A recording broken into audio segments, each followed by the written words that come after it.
Evangelho segundo o Espiritismo, capítulo 23, Estranha Moral. Não vim trazer a paz, mas a divisão. Jesus também disse, não vim destruir a lei, mas dar cumprimento a ela. Em todos os momentos da sua vida, sempre nos deixou ensinamentos. Nos deixou pontos a refletirmos, a fazermos as nossas devidas reflexões sobre o que nós devemos fazer, o que nós precisamos fazer e onde nós precisamos chegar. A doutrina espírita vem nos mostrar o caminho que nos conduz a Deus, mostrando-nos a importância de praticarmos o Evangelho, mas acima de tudo a importância de sabermos sermos bons cristãos. E para isso, precisamos então estabelecer nossa caminhada, como seguir na direção do Pai, como realizarmos o melhor, para que o melhor esteja sempre nos impulsionando às grandes realizações do bem. O Espiritismo vem realizar na época prevista as promessas do Cristo. Entretanto, não o pode fazer sem destruir os abusos. Como Jesus, ele topa com o orgulho, o egoísmo, a ambição, a cupidez, o fanatismo cego, os quais, levados às suas últimas trincheiras, tentam barrar-lhe o caminho e lhe suscitam entraves e perseguições. Assim como Jesus enfrentou várias adversidades entre os pagãos, o Espiritismo enfrenta, às vezes, no início enfrentou muitas dificuldades entre os próprios cristãos. E até hoje, em determinadas regiões, não estamos isentos de sermos olhados de cara feia por sermos espíritas, de sermos discriminados por sermos espíritas. Ao passo que deveriam procurar entender o que é o cristianismo, o que é o espiritismo, para melhor praticarem o Evangelho do Cristo na maior pureza de coração. Não que nós espíritas sejamos desses que praticam com pureza de coração, mas nos esforçamos para nos aprimorarmos, para nos melhorarmos. Faz-se necessário aprendermos a caminhar com segurança. Faz-se necessário aprendermos a caminhar no sentido de fazermos-nos melhores, no sentido de fazermos-nos seres que constroem o bem, seres que constroem as bases das realizações que devem existir em cada um de nós. Façamos, pois, meus irmãos, do momento que estamos passando, da caminhada que estamos seguindo, para as realizações sublimes que a alma precisa empreender ao longo de sua existência. Façamos, pois, meus irmãos, aqueles que edificam a paz, aqueles que edificam o amor nos corações humanos. Saibamos, pois, dialogar, saibamos, pois, ouvir, e se quiserem nos ouvir, saibamos, pois, falar. Mas tenhamos sempre o respeito e a prudência tal qual Jesus nos ensinou. Também ele, o Espiritismo, portanto, tem de combater, mas o tempo das lutas e das perseguições sanguinolentas passou. São todas de ordem moral as que terá de sofrer, e próximo lhe está o termo. As primeiras duraram séculos, estas durarão apenas alguns anos, porque a luz, em vez de partir de um único foco, irrompe de todos os pontos do globo, e abrirá mais de pronto os olhos aos cegos. A doutrina espírita, ela conta com a ajuda dos bons espíritos e dos espíritos superiores. Portanto, nós começamos a caminhar com mais facilidade. E, infelizmente, algumas ações humanas impedem que muitos espíritos sintonizem com as forças do bem.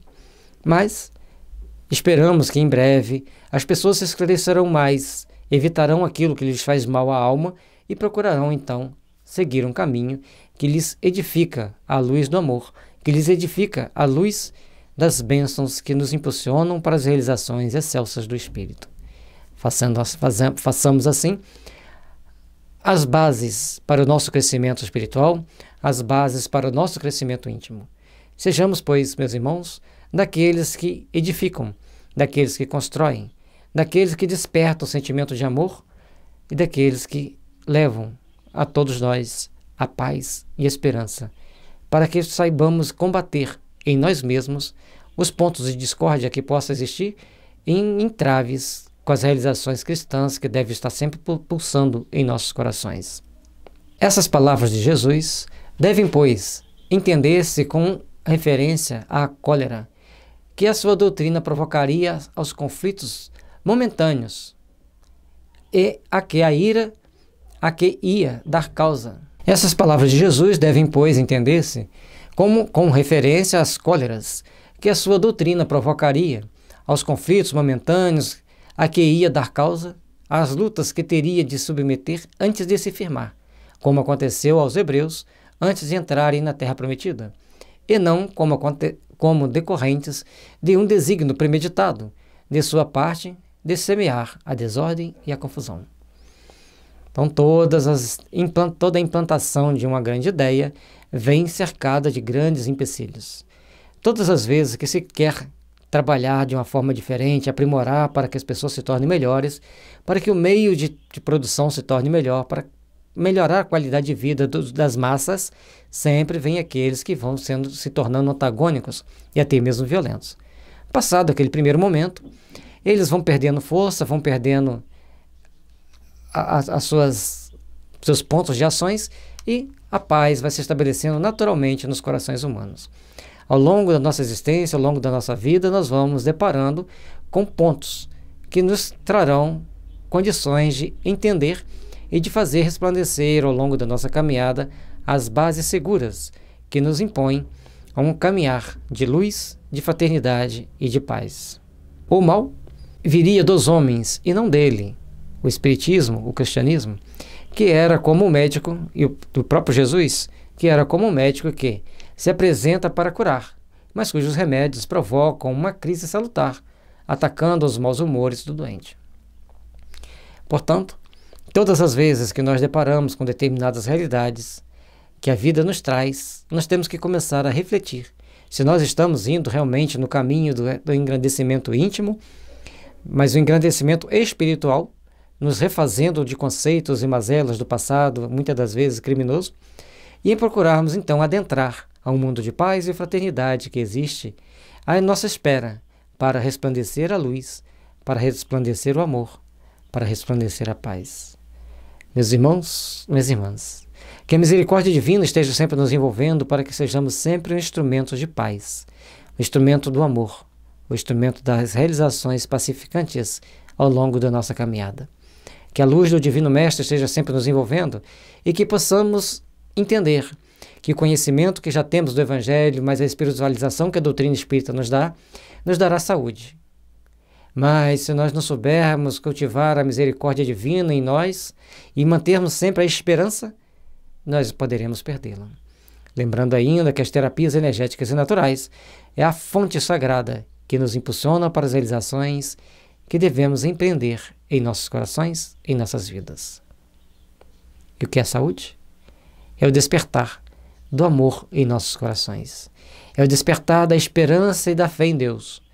E é o despertar das realizações íntimas do Espírito. Para que nós possamos estar em paz conosco mesmos, irradiando alegria, porque essa paz está em todas as nossas dimensões do ser, está em todo o nosso ser, espalhando e espraiando por onde passarmos. Que a paz, o amor, a caridade, a fraternidade e a prosperidade esteja nos envolvendo a todos.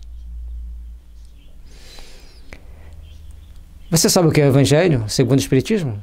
É o Evangelho de Jesus, as máximas morais, explicado pelos Espíritos Superiores e organizado e editado por Allan Kardec. O nosso próximo capítulo, capítulo 24, Não ponhais a candeia debaixo do alqueire. E no site da FEB você pode encontrar o Evangelho segundo o Espiritismo e muitos outros livros para que você possa se instruir, enriquecendo seus conhecimentos espirituais, aprimorando-te para as grandes realizações que a vida nos oferece. Muita paz, que Jesus nos abençoe, e a gente pede, deixe seu like. Inscreva-se em nosso canal, compartilhe com seus amigos, ajude-nos a divulgar o bem. Paz e luz a todos.